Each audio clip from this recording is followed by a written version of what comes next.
masterpiece and groundbreaking. This was on track to be one of my all-time favourite games until I just gave up on the game, and for 2 years I didn't look back. There was a period of time that I actively hated it. So I did something I'd never done. As far as I was concerned, this was BioShock's last chance to win me over.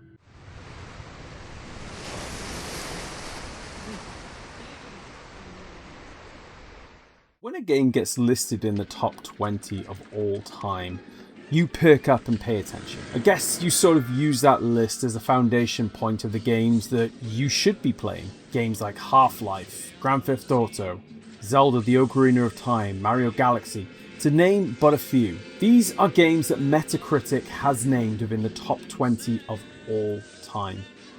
All games that I have enjoyed, played, clicked with, and frankly, I pretty much concur with that list. But there has been a few titles that I didn't immediately get, and took a lot of work to get there with.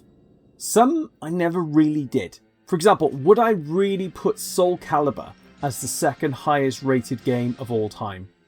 Probably not, to be honest. And Perfect Dark was kinda just fine. For today's game though, there was a period of time that I actively hated it. It really didn't start out that way though, you know. I was actually really excited for BioShock. Very excited. I'd even pre-ordered the collector's edition with a steelbook and got my own Big Daddy figurine. And I didn't just do that for any game. But the trailers got me so excited that the characters and the setting looked really cool. The fact that it was being seen as something of a spiritual successor to System Shock, a game that I really loved. All the dominoes were just in place. That's a true story, by the way. BioShock's creative lead Ken Levine had previously worked on System Shock 2 before setting to work on BioShock. Use of plasmids in BioShock mirrors the psionic abilities in System Shock 2, but the main difference is, of course, is that BioShock is more of a story and shooter focus, whereas System Shock had more of a role-playing feel to it. And of course, one is set underwater, while the other one is up in space. But yeah, there's some similarities there. Anyway, my pre-order was in. The reviews were glowing. Press had just dived all over this one, saying it was a masterpiece and groundbreaking.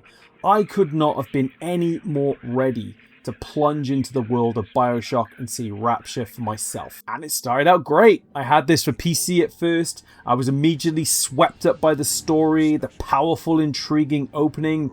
1 minute I was sat on the plane, the next crash landing into the ocean and trying to swim to the safety of a lighthouse. Meanwhile, there's all these roaring flames burning around me. And then I get confronted by that big statue with a profound statement. No gods or kings. Only man. In what country is there a place for people like me? Just these grand, sweeping, thought-provoking statements. But also this enriching world where I'm not just escaping the water, I'm actually going deeper into it. I'm seeing a whole new Atlantis with a fresh perspective, but one that's degraded into horror and violence and is chock-filled with atmosphere. There was the combination of plasmids and weapons as mentioned, electrocuting enemies and smashing in the head with a wrench with a 1-2 punch. And it went further, there was the enemy variety, the audio logs that depicted this in-depth world, the way you can level up, you can get stronger, keep adding to your arsenal. This was perfect. Like, this was on track to be one of my all-time favourite games. I was absorbed until I started going up against the big daddies. Now, anyone who's played BioShock will know that big daddies are the guardians of the little sisters, and the game gives you an option as to whether you harvest the Adam the little sisters carry around with them, or save them to get a smaller amount. The Adam is then used to level yourself up, add more slots, upgrade your abilities, change the plasmids around. The customization is actually one of the best parts of the game, and you really needed that Adam to progress. The problem was, I couldn't beat the big daddies. They're explosive, powerful, they'll slam you into the walls or take away half your health in a hit. Couple that with all the splices that are buzzing around and the environmental hazards. I was getting toasted time after time after time, and with each passing moment I could feel the rage just burning up inside of me in a way that a game hasn't ever really done before. There was a time before Demon's Souls, you know, guys. I tried different plasmid combos, I tried different guns, I explored every nook and cranny of Rapture to ensure I was as ready for the fight as possible. I even tried to go past them, but I found myself underpowered for the rest of the game. I just couldn't seem to get a foothold, and I was getting more and more vexed.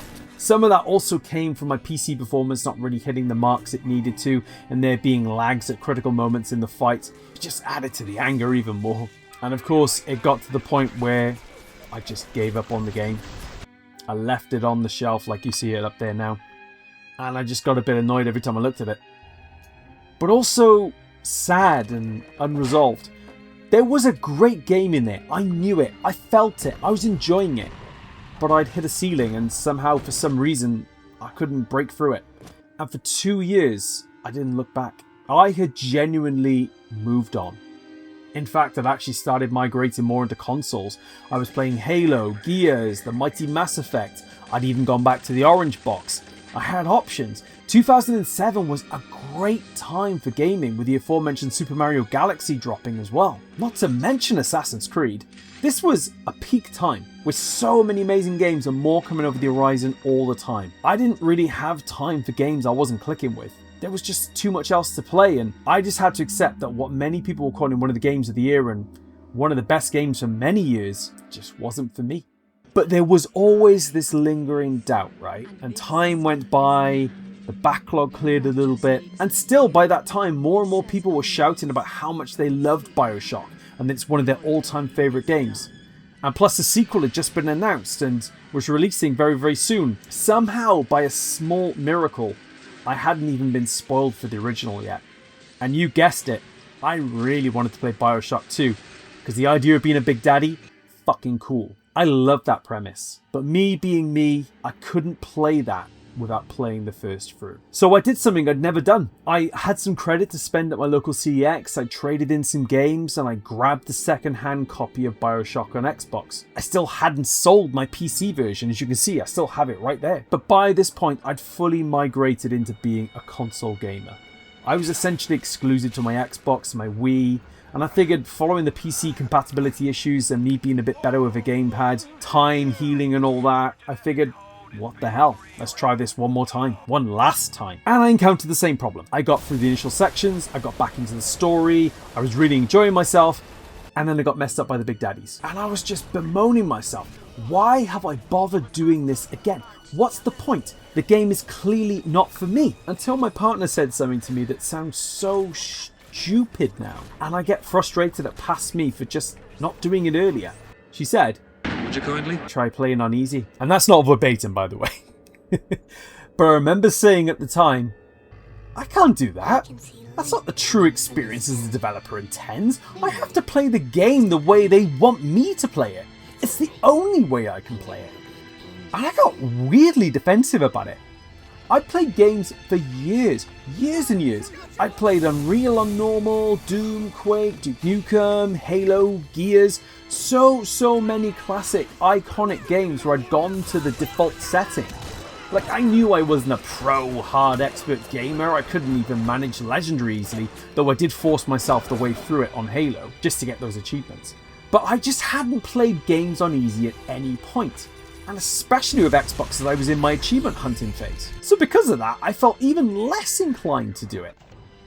But here's the thing, this was going to be the difference between me actually playing the game through for its world and setting, which I was enjoying, or taking it straight back to CEX or trading for something else, and never touching that series ever again. As far as I was concerned, this was BioShock's last chance to win me over. So, I tried it.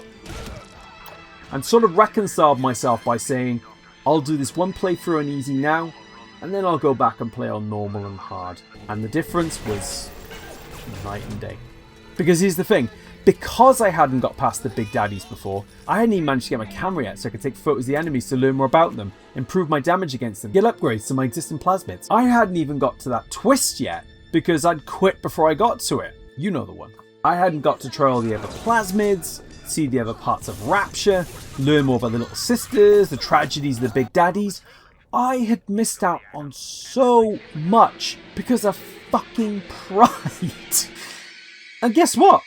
Once I'd finally beaten BioShock after all this time and immediately dived into BioShock 2, it became one of my favourite gaming franchises of all time.